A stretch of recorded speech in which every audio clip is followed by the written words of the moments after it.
Confidence ভালো, কিন্তু over confidence ভালো না। আমরা যখন সাকসেস পাওয়া শুরু করি তখন আমাদের মধ্যে কনফিডেন্সের জায়গায় ওভার কনফিডেন্স তৈরি হয়, তখনই আমরা ফেলিওর হই। আমাদের শিক্ষা, মূল্যবোধ এগুলোকে যদি ডিসিপ্লিনের মধ্যে রাখি তাহলে আমরা সাকসেসফুল হবই। আমাদের জীবনে যাদের প্রয়োজন, যাদের কন্ট্রোলে থেকে আমরা জীবনকে সাকসেস করতে পারি তাদেরকে ভুলে গেলে চলবে না।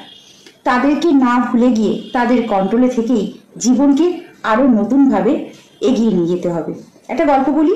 একটি বাচ্চা তার বাবার সাথে ঘুড়ি ওড়াচ্ছিল। ঘুড়িটা হঠাৎ করে বাচ্চাটি বলল কেটে দাও, অনেক উপরে উঠে গেছে, এবার ঘুড়িটিকে উড়িয়ে দাও, ও অনেক উপরে উড়ে যাবে। বাবা মানা বললো যে না, ঘুড়িটাকে কেটে দিলে ঘুড়িটা পড়ে যাবে, কিন্তু বাচ্চাটি শুনলো না। তখন বাবা একটা শিক্ষা দেওয়ার জন্য ঘুড়িটার সুতোটা কেটে দিল।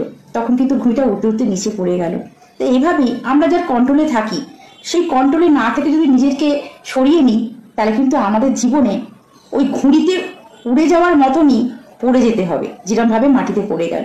আর যদি কন্ট্রোলে থেকে নিজেদের জীবনকে ওইভাবেই কন্ট্রোলে রাখতে পারি, ডিসিপ্লিন থাকতে পারি, তাহলে আমাদের জীবন ঘুড়িটার মতনই আকাশে উঠবে এবং আকাশের উচ্চ শিখরে যারা বসে আছে তারা আমাদেরকে স্যালুট করবে।